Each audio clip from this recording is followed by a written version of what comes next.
Ayan mga boss, nandito tayo ngayon sa sa garahe. Ayan, makikita nyo maraming mga bus na nakatambay dito. So nandito tayo mga boss sa garahe. Hanapin natin si Lokbo. Kung ano nangyari na kay Lokbo, kung okay na ba o hindi pa. Tingnan natin uli para kung sakali makabiyahe na tayo. Isang linggo na tayong tambay mga boss dahil si Lokbo ito, may naligaw dito. Naligaw na Solid North to. Yung Solid North naligaw. Siguro na trouble yan, inabutan dito.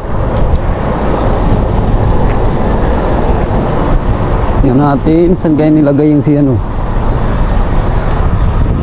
Ay, nakalagay si Lokbo. Lokbo, nasaan ka na? Nandito pa si Lokbo. Hindi pa nakakalayas. Ganun pa rin.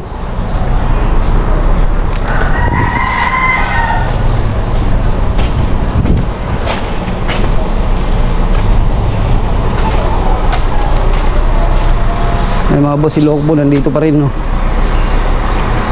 Tingnan natin kung ano nangyari kay Lokbo. Na, wala pa rin. Hindi pa tapos si Lokbo mga boss.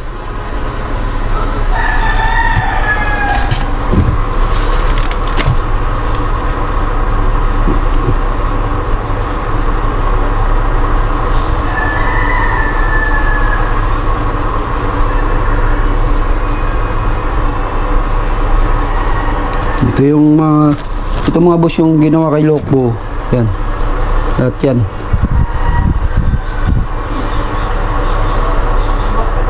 Tapos na siguro mga boss kasi may mga check na eh. Lahat meron na eh.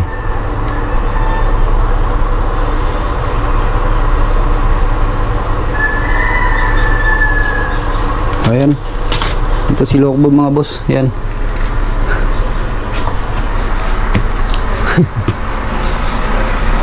Ilang araw ng tambay dito si Lokbo mga boss. Wala pang klaro. O ngayon anong gagawin natin at magbihis muna tayo. Bihis muna tayo, bihis.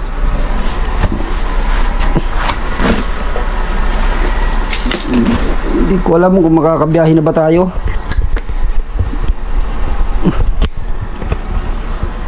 Pag natapos to ngayon mga boss, siguro baka makabiyahe tayo bukas. Ganyan. Pero pag hindi pa natapos ngayon mga boss, di pa rin tayo makakabiyahe bukas. Pabira. Dito tayo sa garahe mga boss. Ayan, ang daming mga bus dito.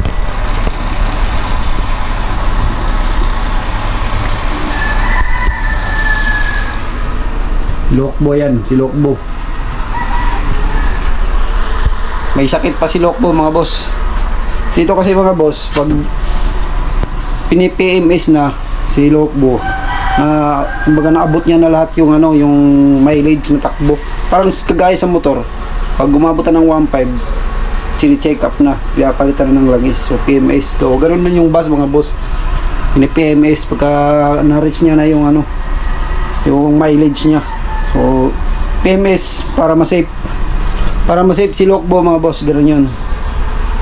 Kaya lang tagal. Ayan o. Tambay pa rin.